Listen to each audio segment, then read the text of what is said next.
Good afternoon. Good afternoon. I am so excited about this conversation. I get to sit with two incredible women I like to think of as moving mountains within the tech industry. Here I have the Winona Taylor Lee, Executive Director of IT Account Management at Merck, and Brittany Clark, Senior Director of Tech Strategy and Innovation at Walmart. Help me in welcoming them again. So we're talking about closing the gap, right? And some people may be wondering, like, oh, well, what is the gap? What is so wide, right? And so as we think about it as it relates to Black women in tech, and the 25% of women in the industry, of that being 3% Black women, we're talking about biased hiring practices, the lack of representation in company management, managers resisting diversity, equity, and inclusion in the face of DEI changing, and the list goes on and on. But I want to hear from you ladies on what the gap looks like to you from your vantage point. I'll start with you, Brittany. Sure. I will say from my vantage point, what I see every day is the lack of women that look like me sitting at tables that I'm sitting at. The impact of that is that you don't have the consideration that our community would need at those tables, right? And so the way that we start to close that is by facilitating opportunities to have more people that look like us at that table. So when you have a mentee, for example, that is seeking time, take the call, take the conference, right? So that you can coach and help them to get in those positions. When you have a voice around hiring, make sure that it's a strong voice and a confident one so that you are bringing on people that look like you. I'll start there. I appreciate that. Yeah, I mean, I certainly echo what Brittany has said there, but I would add also, I think we have to go into our communities, and one of the reasons I'm here, right? I started at Merck 90 days ago, and I'm already here speaking to you guys today so that you make sure that you have that right connection. So it's our responsibility now that we are in the positions that we are, that we go back, we participate in events like this, that we go back to colleges and speak to you guys, and that we make the time to actually have the hard conversations. And I love what Rachel was just talking about, her sponsorship. It's our responsibility now that we're in these roles to create that sponsorship, execute on that sponsorship, and really pull the next person up for us. And I think I heard someone say earlier, like, it's Black, we're reporting to a Black, reporting to a Black, reporting to a Black. That's not a negative, right? And we should embrace that. We should make sure we try to get that in our organizations, especially now that we're in these leadership roles. And so for me, that's what I spend my day doing. My other part of my day I spend doing my regular work, and then I spend the extra 25% doing this. You know what? I don't think there was enough excitement for her sharing that she's been in her role 90 days and she's center stage. Like, that speaks to who you are, right, and how you perform. You all, both of you, have had interesting journeys into tech, right? We talked about, well, how do you get in and how do you close the gap? Yeah. You ladies pivoted into tech, right? Can you talk to us about how your gifts and your talents made room for your career expansion in this industry? I'll start. So I think for me, I've had a very interesting, I'm an accountant by trade, went into tech, didn't really care for all of what, the geekiness in tech, so got out of tech and came back into tech, right? So these are sometimes the steps that we have to make. Don't limit yourself in tech only. You can have a connection to a tech role. So I jumped into procurement, and my business partner was tech, right? So as long as you keep the connection, it gives you that opportunity to really kind of step in, step out, and grow. Because sometimes, like the conversation we were having about AI, and I heard a young lady say, oh, I'm kind of scared. That's how you get around being scared. You go take another role that's gonna really boost you up, build your confidence, and you come back into tech. So think about it as, I look at it, I say this, the wiggly line in your career. It's no straight line. So always consider other opportunities that you have. And I got a lot of that guidance from my sponsors, right? So to Rachel's point, I've had sponsors. How I got into tech, knew nothing about it. A sponsor taught me. I was building data centers and running data centers for a big multi-million-dollar financial services. I would have never thought that that was going to be my career coming out of college. So just be open to the opportunities that you have and don't think you just need to stay into tech. Awesome. I would echo that. I'd say keep all doors open to you. So following on to what Rachel said earlier, understand what your passion is and then seek opportunities related to that. I also started off in finance, accounting, and consulting, and I really started there because that's what I knew, that's what came easy to me. And then looking at where the industry was going, I thought, building on the adjacent skill sets that I have, transferable skills, I think where I want to be is in technology. And so I started to build a network within that industry and just asking questions about what was out there. If you don't know what's there, you can't seek it. And so that was my pivot. Consulting, finance, asked questions, figured out where opportunities were, and then ended up in technology. And it was really those transferable skills that helped me build my career in tech. And I encourage all of my mentors to sort of understand what those skills could be: communication skills, stakeholder management, strategy development, understanding how to drive data insights. Those things are transferable in technology as well as outside of it. I really appreciate you touching on transferable skills. Some say what got you in the door won't keep you there. Absolutely. So can we talk about upskilling? We have the transferable skills, we're a superstar, but we have to do the work in order to be able to compete and have that competitive advantage. Brittany, what are your thoughts on that? Yeah, I think that's a great question. I lead tech strategy and innovation for Walmart's international business. And where I started from, you wouldn't think that I would be in this position today. I've had to upskill. So I've done that in a multitude of ways. The first is leaning on my subject matter experts within my network at work. So, having the detailed conversations with my architects and my engineers and my product team to really dig in and understand the work that they're doing. I've taken CS classes, by way of YouTube, Google, these free things, right? So that I could feel just as confident as I was in my other career and in this career. And then I think be open to what you don't know. So if there are areas where you have gaps, be open to others helping you to fill that gap, whether that be a mentor, I wouldn't say a sponsor, but your manager, what have you. Take the feedback as an opportunity to grow. I have a different question for you. Oh. Okay. I see you were eager to jump in. But, you are an executive director. That's not for the faint of heart. And so I would like to know more about what your days in partnership with others look like as you help your company grow and yourself professionally. Yeah, I think, so don't let the title fool you, right? So She still got the title, though. Yeah, and someone said this earlier, right? Don't focus on the title. I tell all my mentees, you can call me the janitor, just pay me well.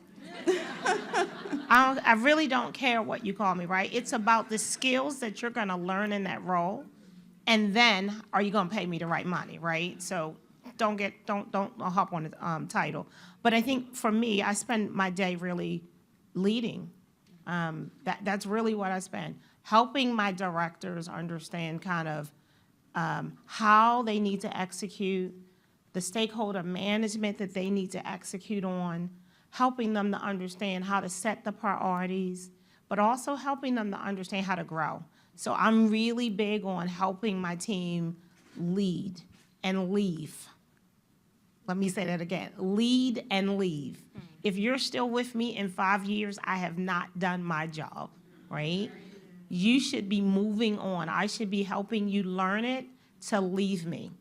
Unfortunately, that's an unfortunate trait, but that's just the reality. If I'm not helping you leave, I'm really not providing you the right level of leaderships that I should be providing you. I should be pushing you to do the next job, right? You're never gonna get the job until you do the job. So this concept around promotion, you get what you demonstrate. And so I thought Rachel said it very well. She got her promotions after she did all those great things. You've got to do the job to get the job. That's just the reality of what we live in. And being Black and a Black woman, you really have to be able to demonstrate that, right? Our counterparts don't necessarily have those rules, but we do. So when you're looking for that promotion, say to yourself, am I demonstrating the job that I'm trying to get to? If you're not probably even being considered for it, right? So sometimes you've got to take that stretch. You've got to do more than what your job asks you to do, and you've got to show that extra. And that's my role as a leader, is to help you do that. So that's why I need you to learn to leave me. I mean, gym after gym after gym. I'm like, what? This is rich. Let's talk about access. Who left the door open for you, Brittany, and who are you leaving the door open for? That's a great question. There were many people that have opened the door for me, I will say. When I first made the pivot into technology, the first job that I received at Walmart was through my existing network. So I was applying for multiple opportunities in tech. It's not always easy to transition. And my first role was because someone gave me an opportunity that already knew of me, if you will. So take advantage of your network, I'd say, is the lesson there. Secondly, my first big promotion or pivot came from a sponsor at Walmart, and I didn't know that person was my sponsor.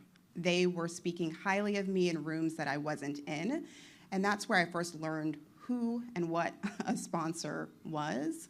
And so be mindful, it's an extension of the network comment. Be mindful of the network and the community that you are developing at work, and put your best foot forward, because your name will be mentioned when you're not in the room. And then lastly, I have had leaders to tap me. So, be aware of where you want to go. You may not think you're ready for it, but somebody else might. And so be open to when that call comes. I will say that my last move, I was not necessarily ready for it, but had to get ready pretty soon. So be on the ready is the lesson there. I love that. I'd love to hear your thoughts. I think for me, similar to you, I was in the finance role, and I asked a lot of questions, as you could probably guess. I was that young child that asked a lot of questions, but I used to always ask a lot of questions of my boss, and he said, "You want to learn?" And I said, "Oh yeah, show me." And he really took me under his wing, and I think he was the first to tell me that learn to lead, right? He actually demonstrated that for me, and he used to tell me this, and it sticks in my mind today. He would say, look, there's going to be rough times and they're going to be good, but cream always rises to the top. I like that. It always rises. And I tell people, when you're struggling, just think about it. The cream always rises to the top. You're going to get that one to try to push you back down. Don't worry about it. Take a step back, pause. Just know the cream is going to rise. I mean, are y'all into this conversation or not? I'm like, it's quiet, so I imagine everyone's taking notes on their cell phones or on their Okay, y'all doing that? Okay, great, because I'm enjoying this thoroughly. Go ahead. Can I didn't answer the question. I don't think either of us did, about how we're leaving the door open Yes. necessarily, and I think it's very important. One way that I'm doing that at Walmart is by being very intentional about mentoring. So similar to what you were saying of you have your day job, but also considering this to be your second job is incredibly important. It would be unfair of me to go through the door and not open it for someone else. And so I consider that to be a part of my success. It's part of my own personal KPIs. How many women, how many people that look like me am I supporting and helping? And so I just wanted to add that color, because it's important. If you're benefiting from a door being open, make sure that you're doing the same for someone else. Absolutely. And I appreciate you being measurable in your response, right? I also want to know, or actually, can you share how someone can build their board of advisors, right? It's important to have a mentor, but we have to have those who we can consult with as well. Sometimes we don't make the most sound decisions if we're being emotional, right? So I think that is attributed to closing the gap as well. Let's see, Winona. Okay, I'll start. I have like one rule, right? You need a mentor in the company, you need one out of the company, and you need one that's going to tell you the truth. Because those mentors in the company and those mentors out don't always tell you the truth. They tell you the politically correct version of the truth, right? But you always need one of them to tell you the truth. So if you don't if you don't feel like one of those telling you the truth, get a third one, right? Because you're self-aware, you know the truth. You're asking these questions because you want to know. But be prepared for that truth to come, right? And to make that change and pivot, right? I think I heard Rachel say her mentor told her, you should have never done that, and question her manager, right? She learned from that, and she learned never to do that again, right? You got to take the advice, but be cautious of that mentor. That's that political mentor. You get assigned one in your company a lot of the times, right? And sometimes it's a great fit, and you can really bond, and that's what I try to look for in my company. I have like a whole list of questions I ask a mentor before I accept the mentee relationship, right? Because you want to mentor me, but I want to also be mentored back, because it's a reverse mentoring that needs to happen too. You kind of teach each other. So ask the questions. Make sure you have that bond there, because if you don't, your board is getting smaller and smaller, and then your self-awareness is then unaware. That's good. Brittany. Sure, I'll add on to that. I think similarly, right? But I'd say the theme when you are developing your personal board of directors is to ensure that you have people that will hold you accountable.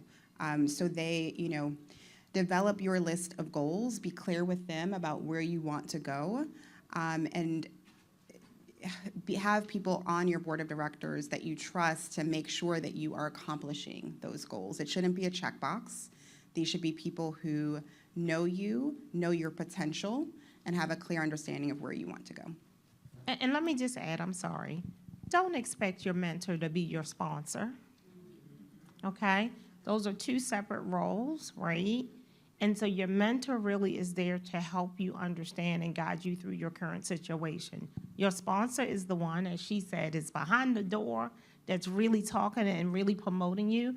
They're not going to be the same people. So you really have to have that understanding. Because I mentor a lot of people, and they're like, oh, I didn't get that job. I thought you were going to put in a good word. No, I'm your mentor, not your sponsor, right? So you got to make sure you're picking and you understand that mentor isn't your sponsor, because now you've put your faith into the wrong individual. I love how clear you are, okay? In an ideal world, if the talent gap was closed, what could these tech companies achieve, in your own opinion? Well, I think that's a great question. Within tech, we are solving human problems, right? They're all an extension of what we're facing in our day-to-day lives.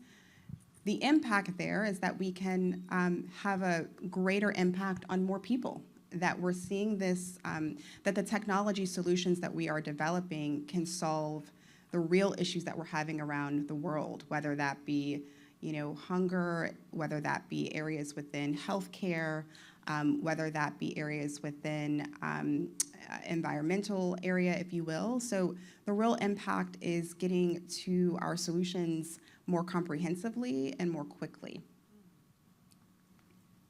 So you might have guessed by now, I'm kind of real with my answers, right? I don't think the tech gap will ever close. I think we can get it closer, but will it close? No. And that's not always just because of, no one wants to hire you, right? Sometimes it's just not the available talent there, right, in the space that we need it in. So just keep that in mind, right? When we talk about the talent closing, we've got to have available talent to hire. And so we were having a conversation about AI earlier, and we had the conversation about other roles. If everybody chooses the easy role, the tech gap is never going to close. So I think that for me, when I start seeing more people spread themselves out and not go into what is the role of I call it the flavor of the month, right? AI is right now the flavor of the month. Don't you all run out and start doing AI. It ain't gonna be enough, it's not gonna be enough jobs for you, right? Pick something that's readily available in the industry. Do your research. Go out to these job-seeking sites, and they give you a lot of data of what's available, where it is, right? But don't pick just what's the flavor of the month. Spread yourself loose and far, because if you don't, there's not going to be enough jobs, so that tech gap will never close. So good. You know, I'm thinking about advancement and fulfillment. Sometimes we think they're synonymous because we're getting what we want, but we're not really satisfied. So you get to the top, it may not be lonely, but it may be not what you thought it was. Oh. Right? And so what habits have you all incorporated to make sure that you are advancing and climbing the ladder, but you're also getting what you want and having your needs met? I think it has to be a work-life balance for me, and I think it's going to be different for each person, right? So I started my career in financial services. Woo, they work you. There was no work-life balance for me, right? So I had to take a step back. I took a pay cut and a step back to then go over to healthcare that was a better work-life balance. Sometimes that's what we have to do, right? And so just have that awareness. It's always not a step forward. Sometimes it's a step back, to the side, to just go forward, right? And so for me, I think it's the balance of being able to, like, I just came from vacation last night, y'all. That's why I don't have no voice. I was in Jamaica all weekend. So and when I go, don't call me. I'm not answering no taxes. I leave 57 people. Don't none of you call me, right? So you've got to be able to set your boundaries and say, hey, I'm going to give you my all while I'm at work. And when I go on vacation, I'm putting it down. Now, I did check a few little emails every now and then. But I made sure everyone was aware. I'm on vacation. So you've got to have that happy work-life balance. Therefore, you enjoy coming to work. I'm more of a lively person. I come to work. I like to be excited about it, right? And if I feel like I'm run down, that's not doing anybody any good. So you got to take that time off. I agree. I think balance is incredibly important. A different spin on that, I think you have to find sort of your true north and your given moment in your path. Sometimes you'll be in a grinding path, or a grinding moment, I should say. Right now, I'm in a grinding moment. I am tired right now. But there are other moments where I have more balance and I'm more at ease, and that aligns with what I want to achieve right then. So I think finding the balance is important, but sometimes you might be going at 90, and that's okay, and other moments you might be going a little bit slower.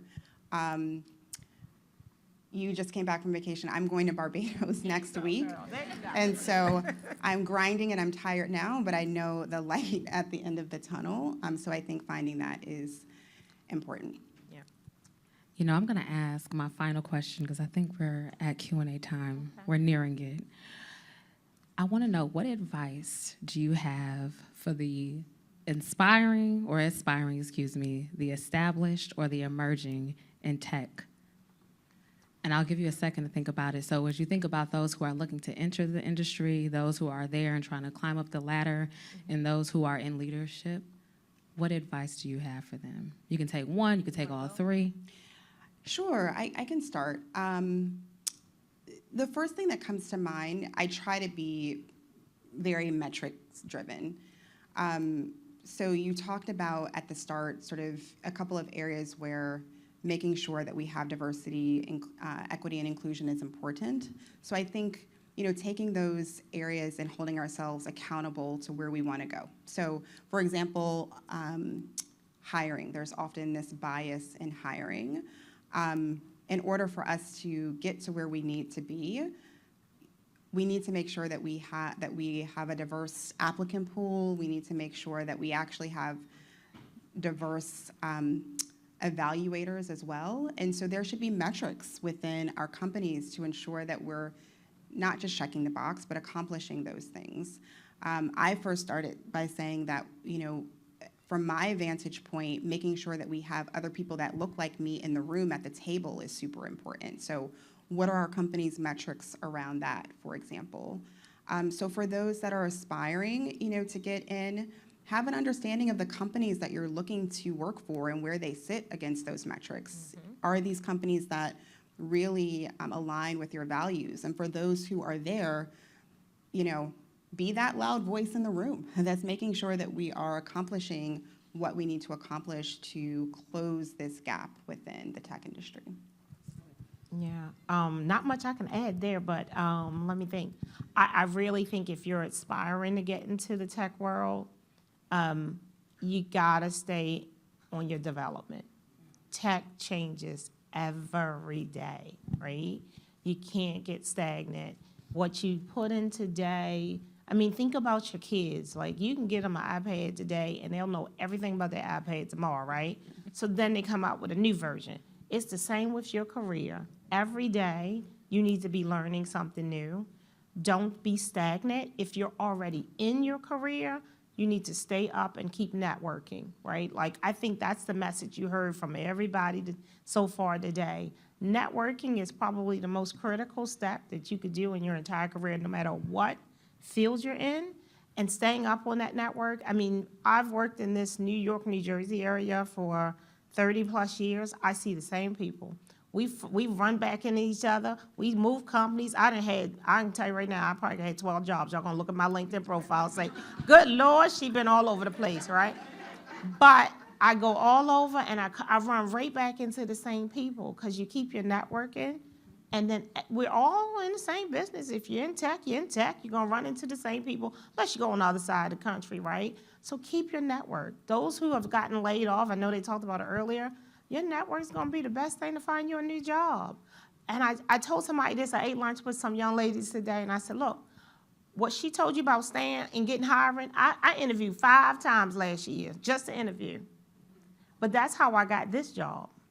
I took interviews just to stay up on the job, and then when they gave me a good offer, I was like, oh, I gotta take this. So I keep my LinkedIn profile open to work, and when them headhunters and recruiters call you, take the meeting, get your skills up on your interview, get your speech together, get your elevator speech, and so then you might actually get that next job that you weren't even thinking about. They come to you. That's a word. It is. They both can drop the mic, right? I'm like, oh my goodness, why am I here? Y'all got this. This has been incredible. Teresa, so I appreciate the realness of the panel here. I truly do. Oddly enough, I feel like when I was in my corporate journey, I'm no longer in corporate, I felt like Black women closed the door on me the most than anybody else, right? And I think for me, it was, obviously, now I coach Black women to get into tech, so I didn't have a spiteful heart with that. But what advice can we give Black women to not have that spiteful heart if you had the door closed on you by another Black woman I don't blame them, because the system tells us that only one of us can be in that space. So I just want to ask you guys, like, how can you coach people not to have that heart? I actually agree with something Rachel said, right? So I'm not sure that the system always coaches for that one, right? I think so I'm gonna keep it real with y'all. Y'all know we got attitudes. You know it. You know it. And like she said, she had to learn, I had to do the same thing. I had to learn when not to say nothing, when to sit there and smile, when to just keep my poker face, which I don't have, because everybody tells me that I don't have a poker face. But you have to learn to do those things, because that's why you might have gotten passed over. And then you become frustrated because you got passed over. So the young ladies that passed you over were frustrated about the whole situation. It may have not just been they were angry or that they weren't looking out for you. They were focused on, let me not make those same mistakes, and now how do I get? So I don't think people intentionally close the door. They're focused on how are they getting to the next level. Yeah. Because we're all focused about that money, right? And sometimes it's not about the money, and you have to give back. You get more blessings when you give than when you just take. So unfortunately, that's a lesson we learn outside of work that we need to carry into work, and it's not always easy to carry it.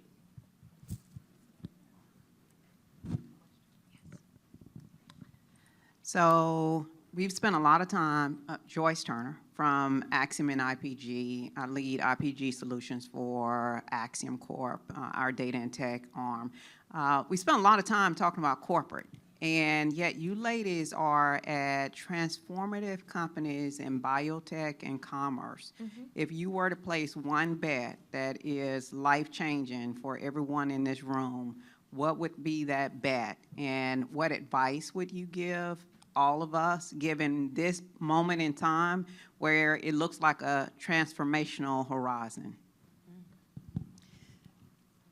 Sure, I can take that. I think it's hard. I think there are many things that you can bet on, but from a technology perspective, what I know certainly is that there are a couple of things. Data management, for example, is critical. Everything we do in every industry will have a data component to push us forward. And so whether it's building expertise in that, if you're building your investment portfolio, seeking out companies that understand data and how to use it, that will be critical. I know there's a lot of buzz about Gen AI and large language models, but it's important. I mean, that is the next evolution. And so understanding not just Gen AI, but having a pulse on the next thing will be really critical. And then I'm in retail. And so for me, where my focus is on, bridging the gaps between our digital and our in-person realms, right? And what does that give us to build experiences that are more holistic and fulfilling? Yeah, I would probably say ride the wave. But to ride the wave, you got to be prepared. And that's where I say stay up on your education, your development. We're in a wave. Companies are now seeking, they're trying to build their numbers. They know there's a problem. They've acknowledged that it's a problem, right? And so this is really the time for us. It's like a movement almost, right? It's really the time for all of women in tech right now. And whether you're Black or whether you're just a woman in tech, this is your moment.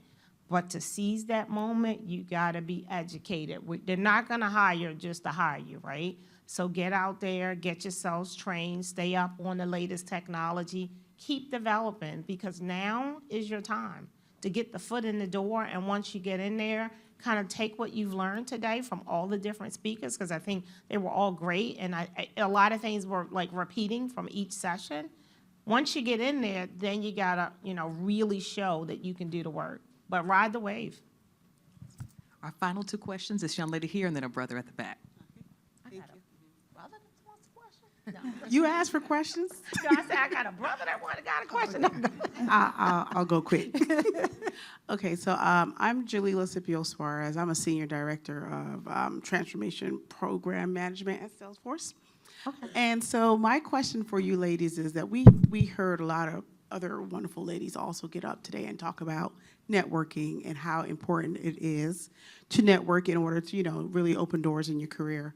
What does networking for introverts look like? I will take that question. I was gonna say, I don't know. Go ahead.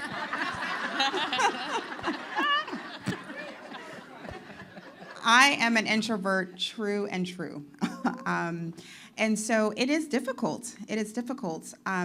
But what I will say is that find your lane within networking. It doesn't I love this event, and I will exit out of my comfort zone to attend these, but you can also do things that are on a much smaller scale. So find opportunities for those one-on-one conversations. I tend to thrive in those, and so target those. Who are the people that I want to know on a personal level, in terms of their expertise, et cetera.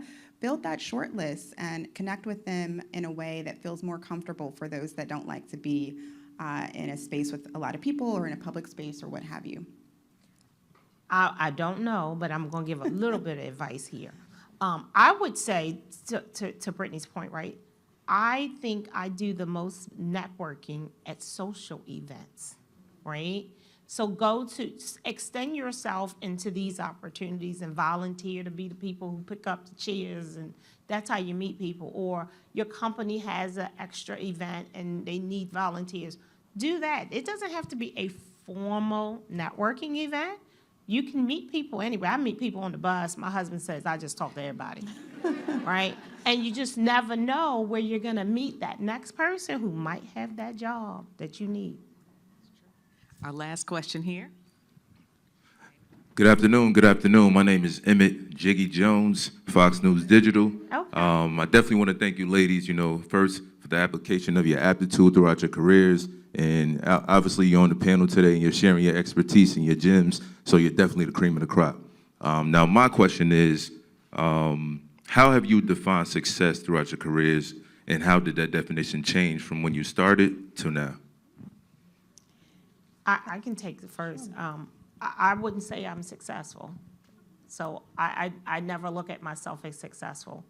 I look at it that I'm in a role right now that allows me to do and use the skills that I have. It doesn't work me too hard, so that's always what I look for too. But I really don't think you can define success. I mean, success is what people look at you and say. It's really not something you can define yourself. So for me, I mean, if you speak to any of my friends, half of them don't even know what I do. I never talk about work when I leave work, so success is a personal decision, but I just never feel like I'm successful. I'm just in a job. Yeah, I will go back to something I said earlier, is having your own personal North Star. So what looks and feels good to you? I have matured into that view. When I was young, success looked like, my paycheck. It looked like the next climb on the ladder. It looked like, people being in awe of what I was doing. Those things don't matter to me anymore. What success for me is being happy in what I'm doing, having impact, giving back, all of those things. This conversation has been incredible. You ladies are on fire, and I hope that you all have gotten what you needed to help fill the gap. Let's give it up one more time. Thank you.